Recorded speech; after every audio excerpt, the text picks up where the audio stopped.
Ok, donc ça, on va dire que c'est la marketplace qui est générée automatiquement lorsque le client crée sa marketplace. Donc, il peut configurer son image de fond, son texte, son logo, sa charte colorique. Je vous montre après. Mais typiquement là, en fait, on va afficher les derniers services, donc une catégorie standard, les derniers services qui sont créés. Je peux en fait configurer en tant qu'administrateur, je peux configurer en fait ma page principale en rajoutant autant de catégories que je souhaite afficher. Tout ça pour le coup aussi est personnalisable. Et je peux, si je veux, faire une recherche, par exemple, on va dire que je recherche de l'explosivité. J'ai un moteur de recherche local. On a intégré des tris aussi, si besoin. Et mettons que j'ai Lucie qui est coach depuis 2016 et qui me propose en fait ces différents services. Là, je vais avoir deux possibilités. Soit en fait, je peux demander un devis spécifique à Lucie, donc l'objet de ma demande, ce que j'attends, les jours auxquels je suis dispo, l'adresse à laquelle je souhaite que le service soit rendu. Je peux lui télécharger des images si je veux. Et donc, elle va recevoir une notif et elle va pouvoir en fait m'effectuer un devis. Ou en fait, je peux aussi prendre rendez-vous. Et là, on s'est grandement inspiré de nos amis de Doctolib. C'est-à-dire, en fait, je sélectionne un service et je vois en fait quand est-ce que l'utilisateur en fait quand est-ce que le vendeur est disponible pour ce service. Et donc, j'entre par exemple 9h.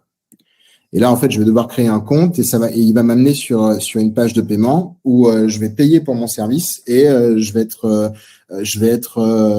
référencé, enfin, je vais être enregistré sur le calendrier de Lucie et je vais être aussi je vais recevoir un mail avec un ICS pour avoir toutes les informations de mon rendez-vous. Là, c'est deux manières de prendre un rendez-vous avec un prestataire. J'ai une troisième manière éventuelle, c'est que si je n'ai pas trouvé le prestataire qui me convient, je peux faire un appel d'offres.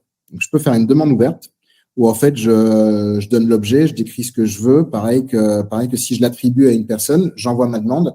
Et donc là, en fait, tous les prestataires qui sont de près ou de loin dans une catégorie similaire à ce que je demande, en fait, vont recevoir une notification et vont pouvoir me répondre.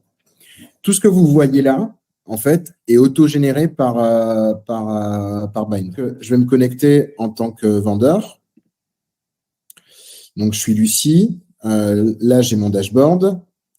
Je vais voir les demandes clients, donc les demandes qui me sont attribuées à moi, les demandes qui sont pour tous les vendeurs, celles auxquelles j'ai répondu, celles que j'ai refusées. Je peux voir en fait les commandes que j'ai passées, donc les commandes qui sont en cours et les commandes qui sont terminées. Pourquoi est-ce qu'on ventile les deux? C'est qu'en fait, vous verrez tout à l'heure, je vous montrerai sur la partie admin, mais en fait, lorsque je peux configurer ma plateforme en disant que si je suis dans une logique de service, je peux vouloir prélever un acompte. Et donc, lorsque je prélève un acompte, par exemple, la commande est considérée comme étant en cours. Et lorsque, en tant que prestataire, je marque la commande comme terminée, en fait, le solde est prélevé automatiquement sur la carte bleue de l'utilisateur et en fait, elle passe en terminé. Et je peux avoir le récap de toutes les commandes que j'ai passées. J'ai un Messenger qui me permet en fait de discuter en direct avec mes clients, voire mes prospects. Je peux gérer mes services, donc je peux créer autant de services que je souhaite. Je peux déterminer l'unité de mesure, sachant que là, en fait, l'administrateur a mis l'unité de base comme étant l'heure, mais en fait, en tant qu'administrateur, je peux créer autant d'unités que je souhaite. Voilà. Hop. Donc là, j'ai plusieurs services avec des photos de réalisation et je peux en fait configurer mes réservations automatiques. C'est-à-dire que là, en fait, j'ai 3 services. Je vais afficher un prix, une durée en temps et je vais déterminer en fait si ce service est ou pas ouvert à la réservation automatique. Les services qui sont ouverts à la réservation automatique vont pouvoir permettre à l'utilisateur final de commander et de payer directement sans avoir d'aller-retour pour demander un devis, quoi. Si les services sont rendus en physique, j'entre en fait l'adresse où les services sont rendus. Là, j'ai des informations pour gérer mon profil, voir mes revenus. Je peux télécharger un récap CSV de toutes mes transactions. Pendant le prochain sprint, on a rajouté l'attestation fiscale pour les sociétés de services à la personne. Là, j'ai mon planning. En fait, en l'occurrence, je peux voir ce que j'ai aujourd'hui, afficher en fait tous les services ou ceux en particulier, et je peux déterminer en fait quelles sont les plages de disponibilité. Par exemple, le lundi de 9h à 12h, je suis disponible pour l'explosivité. tous les mardis, en fait, de 9h à 12h, je suis disponible pour routine et nutrition, par exemple. Et voilà, donc ça, c'est la partie vendeur. Je vais vous montrer, en fait, la partie administrateur maintenant. Donc, on y accède via coachup.admin.bind.fr. Et donc là, j'ai un dashboard, celui que je vous avais montré tout à l'heure, avec quelques statistiques, ma GMV et donc mes revenus qui correspondent à mon pourcentage de commission. Là, j'ai les éléments qui sont liés à ma marketplace, donc le nom de ma marketplace, sa baseline, le logo, le paramètre des prix, donc quelles sont les unités, les devises, le taux de commission que je veux prendre, sachant que il y a un taux de commission standard qui sera appliqué à tous les vendeurs, mais spécifiquement, en fait, je peux décider d'appliquer un taux de commission différent pour un vendeur, par exemple, qui performe bien. Donc, si en fait le taux de commission n'est pas 7 sur un vendeur, en fait, c'est toujours le même qui s'applique. Je peux prélever un acompte. Je peux décider que mon acompte, c'est 100% à la commande, par exemple. Je peux aussi le faire. Donc, tous les éléments qui vont conditionner l'apparence, la couleur des boutons, par exemple, comment est-ce que je veux modifier les boutons primaires ou secondaires. Et donc là, en fait, tout ça me permet de personnaliser ma marketplace. Je peux créer, si je souhaite, excusez-moi. Hop. Je peux gérer mes catégories. Donc, je peux en rajouter autant que je veux. Je peux en supprimer aussi. Je peux organiser mon menu en sélectionnant quelles sont les catégories que je veux voir affichées en fait dans mon menu en haut de ma page. Je peux déterminer en fait quelles sont les catégories qui vont être dans le corps de mon site. Là, il y en a aucune qui a été validée, mais en fait, je peux les valider, je peux les modifier si je veux, sachant qu'en fait, elles ne s'afficheront pas si la catégorie est vide. Là, j'ai les éléments SEO, donc je configure comment est-ce que je veux que Google voit mon site. Les paramètres des vendeurs, ça veut dire que sur cette page, je vais avoir les éléments qui sont contractuels, c'est-à-dire des éléments légaux que je dois demander en fait aux vendeurs.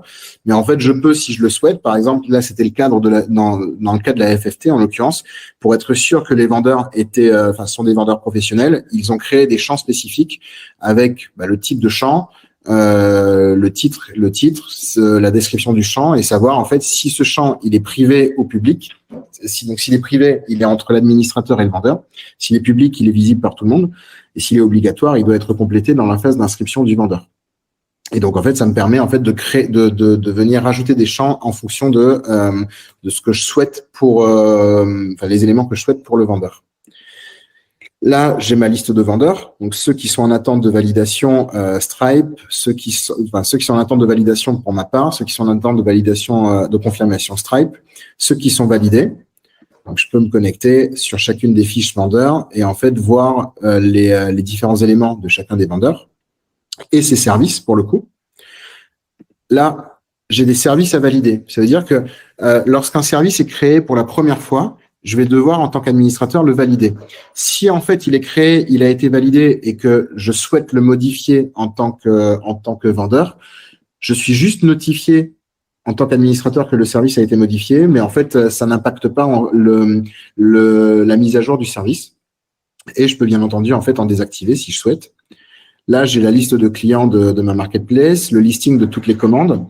On a un bloc de notation aussi. Ça veut dire que le système connaît la transaction, s'il y a une transaction qui a été effectuée entre un vendeur et un client, mais en fait ce client peut noter le vendeur et donc là les notations à valider s'affichent là et c'est à l'administrateur de les valider. Là sont les informations de mon entreprise. Un point, c'est sur le SSO aussi. Du coup, si je veux intégrer du SSO, aujourd'hui, on travaille qu'avec Keycloak, mais demain, en fait, on peut être amené à intégrer d'autres providers. Et je peux configurer en fait l'apparence de mon bouton SSO, en l'occurrence. Et ce que je peux pas vous montrer parce qu'en fait, c'est encore en pré-prod. Pardon, Sébastien, là, tu confirmes parce que c'était une des questions qui a été posée dans le chat. On ne peut pas faire de sign-up Gmail, Facebook, Apple, etc. pour le moment. Ouais. Non. Pour le moment, en fait, c'est une fonctionnalité qu'on n'a pas parce que en fait, c'était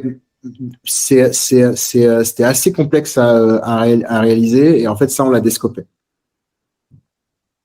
Donc, tu peux intégrer ton SSO, par exemple, je prends l'exemple de la Fédé de tennis. ils ont plusieurs applications et en fait là tu as un seul compte qui te connecte mais pour le moment en fait on n'a pas de Gmail ni Facebook Connect, quoi. Et ce que je peux pas vous montrer parce qu'en fait on était sur le VPN et la feature est livrée demain, c'est en fait on a créé le premier webhook qui est un webhook enfin on a toute la payload qui se charge sur la création d'un compte. Donc c'est la création d'un compte client. Et le but en fait c'est qu'à chacun des sprints en fait on vient de rajouter en fait un webhook supplémentaire, quoi. Merci beaucoup. En tout cas, j'espère que ça a donné un bon overview à toute l'équipe. Et moi, je pense qu'il y a un gros potentiel là-dessus parce que souvent, c'est au-delà de la marketplace où justement notre but, c'est de pas de réinventer la roue. Et là, vous avez bien fait le bon canevas, le bon boilerplate avec les bonnes options qui vont couvrir 90% des besoins.